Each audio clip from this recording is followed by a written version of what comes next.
Pagbasa mula sa Aklat ng Kawikaan. Ang lahat ng salita ng Diyos ay mapananaligan at siya ang kanlungan ng mga nananalig sa Kanya.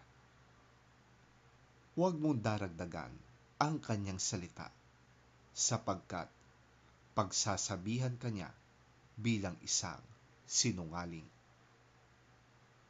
Diyos ko, may hihilingin akong 2 bagay bago ako mamatay. Huwag akong hayaang maging sinungaling. Huwag mo akong payamanin o paghirapin. Sapat na pagkain lamang ang ibigay mo sa akin. Baka kung managana ako, ay masabi kong hindi na kita kailangan.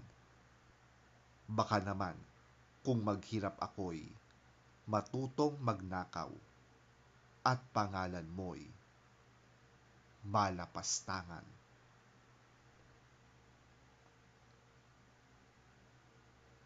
Ang salita ng Diyos. Salamat sa Diyos. Ang mabuting balita ng Panginoon ayon kay San Lucas. Papuri sa iyo, Panginoon.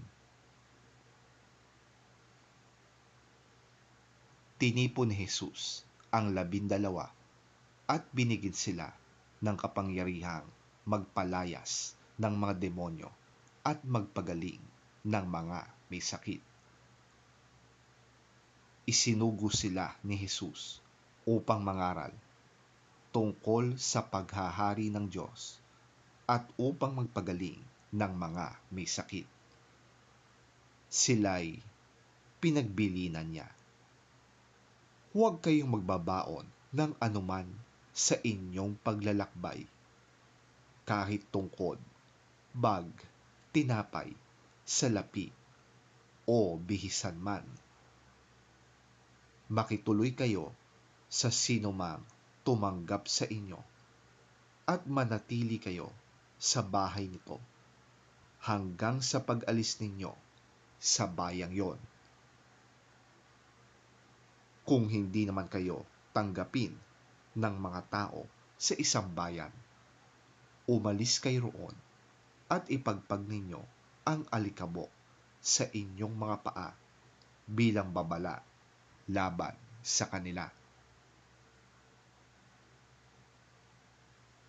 Saan man sila mapunta, ipinapangaral nila ang magandang balita at pinapagaling nila ang mga may sakit.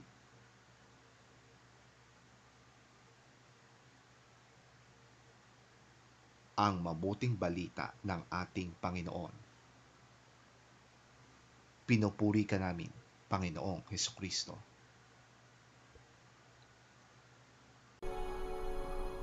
When Jesus had called the 12 together, he gave them power and authority to drive out all demons and to cure diseases. And he sent them out to proclaim the kingdom of God and to heal the sick. He told them, "Take nothing for the journey. No staff, no bag, no bread, no money, no extra shirt. Whatever house you enter, stay there until you leave that town. If people do not welcome you, leave their town and shake the dust off your feet as a testimony against them." So they set out and went from village to village, proclaiming the good news and healing people everywhere.